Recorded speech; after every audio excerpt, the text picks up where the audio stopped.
আজই লোকসভা ভোটে নির্ঘণ্ট প্রকাশ করবে নির্বাচন কমিশন। দুপুর ৩টে ভোটের দিন ঘোষণা করবে কমিশন। এবার ৭ থেকে ৯ দফায় হতে পারে ভোট। শুধুমাত্র বাংলায় লোকসভা ভোটে ৯২০ কোম্পানি বাহিনী চেয়েছে নির্বাচন কমিশন। ভোট শুরু হতে পারে ১৬ এপ্রিল, শেষ হতে পারে ১৭ বা ১৮ মে। গণনা হতে পারে মে মাসের ২০ তারিখ। বর্তমান সরকারের মেয়াদ শেষ হচ্ছে ৩১ মে। নতুন সরকার শপথ নিতে পারে মে মাসের শেষ বা জুন মাসের প্রথম দিকে।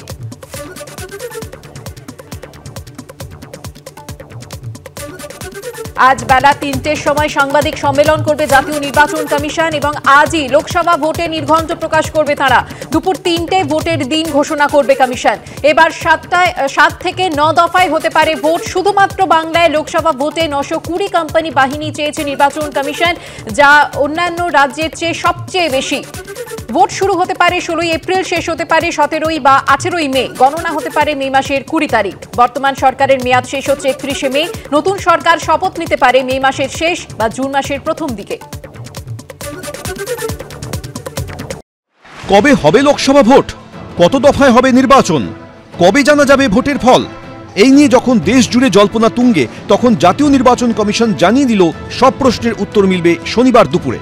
শুক্রবার নির্বাচন কমিশনের মুখপাত্রের এক্স হ্যান্ডেলে পোস্ট করে জানানো হয়, ২০২৪ সালের লোকসভা নির্বাচন এবং কিছু রাজ্য বিধানসভার সময়সূচি ঘোষণা করতে ১৬ মার্চ শনিবার বিকেল ৩টে সাংবাদিক বৈঠক করবে নির্বাচন কমিশন। ওই সাংবাদিক বৈঠক ইসিআই এর সোশ্যাল মিডিয়া প্ল্যাটফর্মে লাইভ স্ট্রিম করা হবে। পরে এ নিয়ে প্রেস বিবৃতিও জারি করে নির্বাচন কমিশন।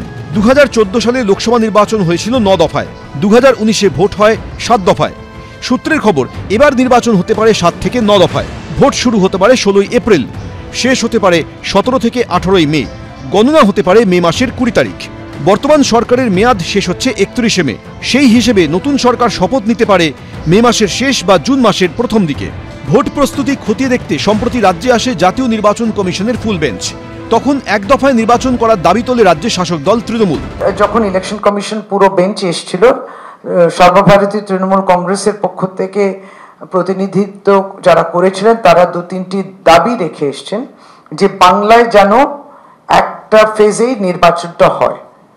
ঠিক আছে, যে অনুপাতে সিট আছে সেই অনুপাতে একটা ফেজে নির্বাচন করা যায়। ৪২টা সিট একটা ফেজে হবে। পশ্চিমবাংলাতে এর আগের ভোটে এক দফায় হয়নি, দফায় দফায় হয়েছে। ফলে এক দফায় ভোট হবার মতন খুব পরিস্থিতি কি পশ্চিমবাংলায় তৃণমূলের সরকার রেখেছে নাকি? যখন পশ্চিমবাংলায় বামফ্রন্ট ছিল তখন মুখ্যমন্ত্রী কিন্তু বলতেন ৮ দফায় ভোট হতে হবে। এখন তো হাল খুব খারাপ। মুখ্যমন্ত্রী বলা উচিত ছিল আরো বেশি দফা করা জরুরি।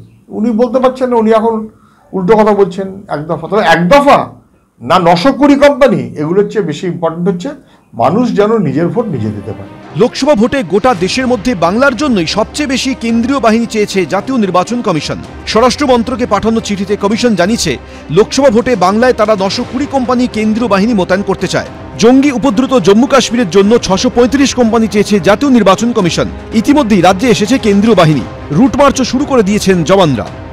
কেন্দ্রীয় যে বাহিনী আসবে সেটা যেন ভোটারদের উপর প্রভাব খাটানো, ভোটারদের উপর আতঙ্ক তৈরি, ভোটারদের প্রভাবিত করা, বিজেপির হয়ে কাজ করা, এই ধরনের বেশ কিছু অভিযোগ এসেছিল।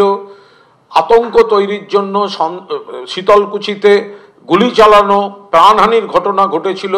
এই ধরনের কোনো ঘটনা যেন না ঘটে, আশা করি সেগুলো কমিশন খেয়াল রাখবেন। ২৭ দিনে ৫৬ জনকে খুন করেছিলেন, ভুলে গেছেন? সব সময় হিসাব হবে। বন্দুকের বদলা বন্দুক দিয়ে নয়, আইনি বিচার হবে। এই পরিস্থিতি যদি তৈরি না হতো তাহলে আজকে কেন্দ্রীয় বাহিনীরও প্রয়োজন হতো না। লোকসভা ভোটের সঙ্গে অরুণাচল প্রদেশ, অন্ধ্রপ্রদেশ, সিকিম এবং ওড়িশায় বিধানসভা নির্বাচন হওয়ার কথা। পাশাপাশি এ রাজ্যের কয়েকটি আসনে হতে পারে উপনির্বাচন। তাপস রায় পদত্যাগ করায় খালি হয়েছে বড়নগর বিধানসভা আসনটি এবং ইদ্রিস আলীর মৃত্যুতে খালি হয়েছে ভগবানগোলা বিধানসভা আসন। আগে থেকেই খালি ছিল তৃতীয় নির্বাচন কমিশনের পদটি। গত শনিবার হঠাৎ ইস্তফা দেন নির্বাচন কমিশনার অরুণ গোয়েল।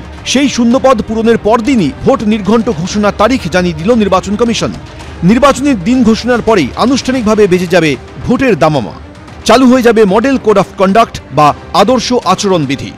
বিজেন্দ্র সিংহ, রুমা পাল, আশাবুল হোসেন, এবিপি আনন্দ।